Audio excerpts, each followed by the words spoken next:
Hello everyone, welcome to geopolitics. BRICS का जो rise है और यूएन का जो फॉल है, ये एक दूसरे से बिल्कुल कनेक्टेड है।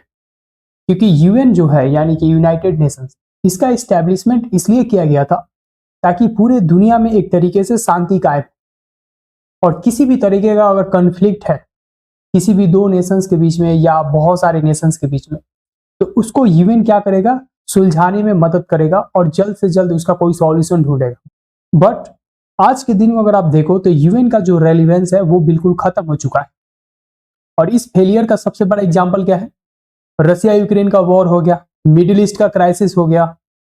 उसके बाद बहुत सारे ऐसे कंट्रीज है जहां पे डिक्टेटरशिप है, जिसकी वजह से वहां का जो सिविलियंस लाइफ है वो डेंजर में, जैसे कि म्यांमार हो गया। उसके बाद अफ्रीका के countries, Nigeria, Sudan, Burkina Faso etcetera. तो मतलब कुल मिला के बात यह है कि यूएन क्या है, आज के दिन में एक वेस्टर्न इंस्टीट्यूशन है जो वेस्ट के इंटरेस्ट को सर्व करता है। हालांकि वो इंटरेस्ट नहीं है, एक तरह से कह लीजिए कि वो एक ग्रीड है, जो वेस्टर्न का जो ग्रीड है उसको सर्व करता है। और इस यूएन के सहारे, यानी कि यूएन के जितने सारे इंस्टीट्यूशंस हैं, उसका यूज करके वेस्टर्न क्या करता है, दुनिया के जो भी डेवलपिंग कंट्रीज हैं उनके रिसोर्स को एक्सट्रैक्ट करता है और उन पे एक तरह से क्या करता है कि कंट्रोल एक्सरसाइज करता है। और यही वजह है जिसकी वजह से जो ब्रिक्स है, इसका जो फ्यूचर है वो बहुत ही ज्यादा ब्राइट। और आने वाले समय में ब्रिक्स क्या करेगा, यूएन को रिप्लेस कर देगा। तो चलिए इस वीडियो में जानते हैं कि जो ब्रिक्स है आज के दिन में इतना पावरफुल कैसे बन गया है। और दूसरी तरफ बात करेंगे जो चाइना है और इंडिया है, इनके क्लोज आने से ब्रिक्स का जो स्ट्रेंथ है वो कैसे बढ़ गया है। एंड फाइनली बात करेंगे कि जितने सारे वर्ल्ड में कंट्रीज हैं, खास करके जो थर्ड वर्ल्ड की कंट्रीज हैं जिसे हम नॉन वेस्टर्न कंट्रीज कहते हैं, वो इतना ईगर क्यों है ब्रिक्स ज्वाइन करने के लिए। So let's step deeper to know all the details. तो सबसे पहले थोड़ा सा बैकग्राउंड की बात करते हैं कि यूएन का निर्माण किया गया था ताकि पीस मेंटेन हो। लेकिन इस पे क्या हुआ, जो P5 मेंबर्स हैं, खास करके जो वेस्टर्न कंट्रीज हैं, वो लोग क्या करते हैं, इस बॉडी पे सबसे ज्यादा इन्फ्लुएंस ड्राइव करते हैं। और इसके कारण क्या हुआ है कि जो भी थर्ड वर्ल्ड यानी जो भी डेवलपिंग कंट्रीज हैं, वहां से भर भर के रिसोर्स निकाला गया और उनको क्या किया गया, उचित जो कॉम्पनसेशन होता है वो नहीं दिया गया, जिसकी वजह से वहां पे गरीबी, भूखमरी और मल न्यूट्रिशन ऐसे बहुत सारी समस्याएं जो है वहां पे जनरेट हो गई। और आज के दिन में वो जितने सारे कंट्रीज हैं वो क्या हो गए, बिल्कुल उनको क्या कर दिया गया है, आइसोलेट कर दिया गया है जब बात आती है मॉडर्नाइजेशन की। तो और यही सब रीजन है जिसकी वजह से जो ये ब्रिक्स है वो यूएन को क्या कर रहा है, धीरे धीरे खत्म कर रहा है। तो सबसे बेसिक क्वेश्चन से स्टार्ट करेंगे कि ब्रिक्स है क्या। ब्रिक्स क्या है, कंट्रीज का ग्रुपिंग है। स्टार्टिंग में क्या हुआ था, ये जो ब्रिक्स टर्म है वो उन कंट्रीज के लिए क्वाइन किया गया था जो इमर्जिंग इकोनॉमीज थी, नॉन वेस्टर्न कंट्रीज। ये जो इकोनॉमी है अगर कंबाइन हो जाएंगी तो 2050 आते आते दुनिया का जो इकोनॉमी है उसको डोमिनेट करेंगे। और ये जो प्रिडिक्शन था वो किसने किया था, गोल्डमैन सैक्स ने। और करंट में देखा जाए तो दुनिया का 45% पॉपुलेशन ब्रिक्स नेशंस में रहता है। 35% से जो दुनिया का इकोनॉमी है वो कहाँ है, ब्रिक्स के नेशन में कंसंट्रेटेड है। उसके बाद जो भी ब्रिक्स के मेंबर बनते हैं उनके पास क्या होता है, वेटो पावर होता है। चाहे वो पुअर हो, चाहे डेवलपिंग हो, चाहे डेवलप्ड हो, सबके पास क्या है, वेटो पावर है। मतलब जो भी डिसीजन लिया जाएगा ब्रिक्स के द्वारा, वहां पे अगर कोई भी कंट्री चाहेगा कि वो डिसीजन नहीं लेना है तो वेटो कर सकता है। इससे क्या फायदा हुआ कि जो भी कंट्रीज इसको ज्वाइन करेंगे उसके अंदर एक सेंस ऑफ इक्वालिटी होगा। मतलब वो भी अपने आप को छोटा नहीं समझ पाएंगे, वो भी समझेंगे कि हमारे भी वहां पे क्या है, इक्वल अधिकार है। तो ये जो वेटो का पावर है ये यूएन के मेंबरशिप से बिल्कुल अलग बनाता है ब्रिक्स को। और दूसरी तरफ बात करें तो जो वर्ल्ड बैंक है, यानी वर्ल्ड बैंक किस लिए बनाया गया था, वर्ल्ड बैंक इसलिए बनाया गया था कि जो भी डेवलपिंग कंट्रीज है उसको लोन देंगे वो लोग, और जो भी सेकेंड वर्ल्ड वॉर के बाद डैमेज हुआ था उसको फिर से रिकंस्ट्रक्ट करने में वर्ल्ड बैंक मदद करेगा। बट हुआ क्या कि जो वर्ल्ड बैंक है वो जो वेस्टर्न कंट्रीज है उन्हीं को ज्यादा फेवर किया, उन्हीं के टर्म्स एंड कंडीशंस होते हैं। इसके बदले में ब्रिक्स ने क्या किया, अपना बैंक खोला जिसका नाम दिया न्यू डेवलपमेंट बैंक। यानी ये ब्रिक्स का बैंक है। जो ब्रिक्स के मेंबर्स हैं, खास करके जो डेवलपिंग कंट्रीज है, उनको भी ये लोग क्या करते हैं, लोन देते हैं। और बहुत ही चीप रेट पे यहाँ पे लोन दिया जाता है। तो आप यहाँ पे देख रहे हो कि धीरे धीरे प्लानिंग पूरा यही हो रहा है ब्रिक्स मेंबर स्टेट के द्वारा कि आने वाला जो फ्यूचर है वो जो ब्रिक्स के नेशंस है वही लीड करने वाले हैं। और इसका सबसे बड़ा एग्जांपल क्या है, ब्रिक्स का एक्सपेंशन, यानी कि ब्रिक्स जो है अब एक्सपैंड कर रहा है। ब्रिक्स प्लस हो गया इसका नाम, यानी कि जो भी अदर कंट्रीज हैं जो भी विलिंगली चाहते हैं ज्वाइन करे ब्रिक्स, वो ज्वाइन कर सकते हैं। और इन्हीं सब कारण की वजह से जो ब्रिक्स है वो क्या है, दुनिया का मोस्ट पावरफुल ग्रुप ही है।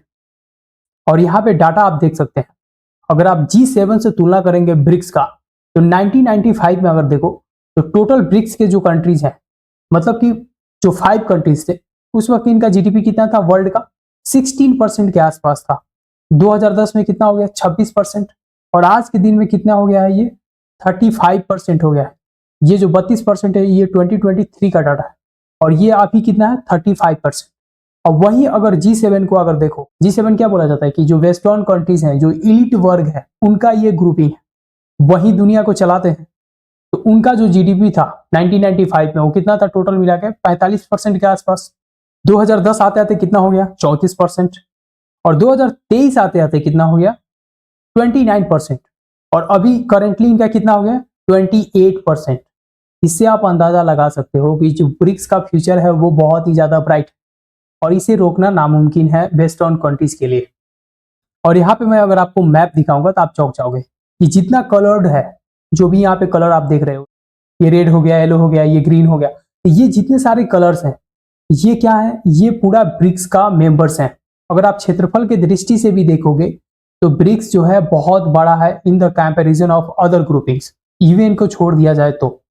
आने वाले समय में बाकी भी कंट्री इसका मेंबर बनने के लिए उत्सुक है।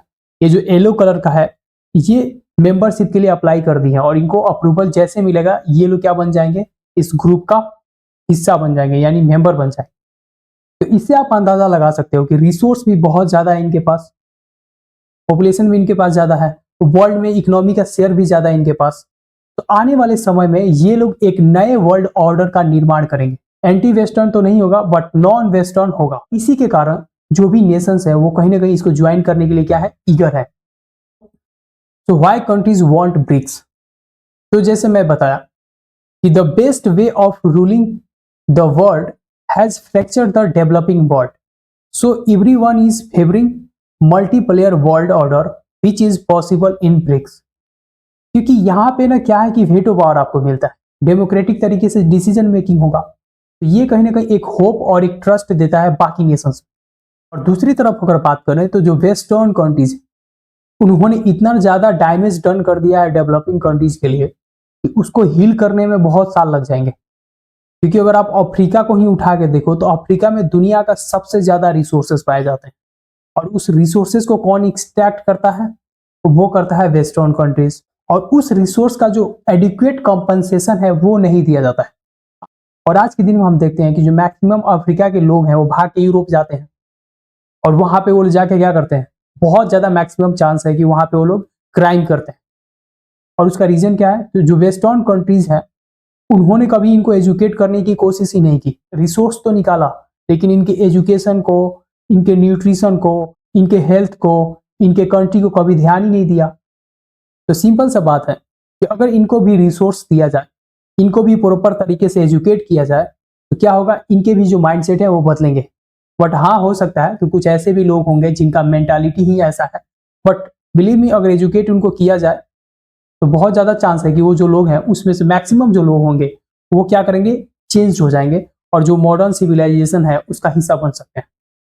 और यही सब रीजन है जिसके वजह से ये लोग क्या चाहते हैं कि ब्रिक्स को ज्वाइन करें। क्योंकि वेस्टर्न का सबसे बुरा आदत क्या है, वो क्या करता है कि किसी भी कंट्री को अगर उसका इंटरेस्ट वो सर्व नहीं करता है तो क्या करेगा, वहां पे मेस क्रिएट कर देता है, आपको वॉर में उलझा देगा, आपके यहाँ सिविल वॉर करवा देगा, आपके बॉर्डर पे डिस्प्यूट करवा देगा, आपके यहाँ प्रोटेस्ट शुरू करवा देगा, किसी ना किसी तरीके से आप उलझ जाओ।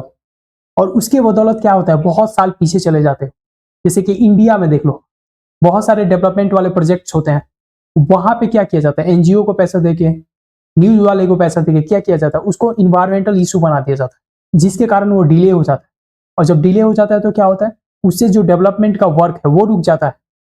उसके कारण वहाँ के जो लोग हैं मेन स्ट्रीम से नहीं जुड़ पाते हैं। तो कहीं ना कहीं ये जो हर्ट करने का तरीका है ये बहुत ही ज्यादा पुराना है। और आज के दिन में जो थर्ड वर्ल्ड के कंट्रीज हैं इन टूल्स को भली भांति जानते हैं। तो इससे आप अंदाजा लगा सकते हो कि आने वाला जो फ्यूचर है वो ब्रिक्स का होने वाला है, क्योंकि ये लोग तंग आ गए हैं वेस्टर्न लेड वर्ल्ड ऑर्डर से।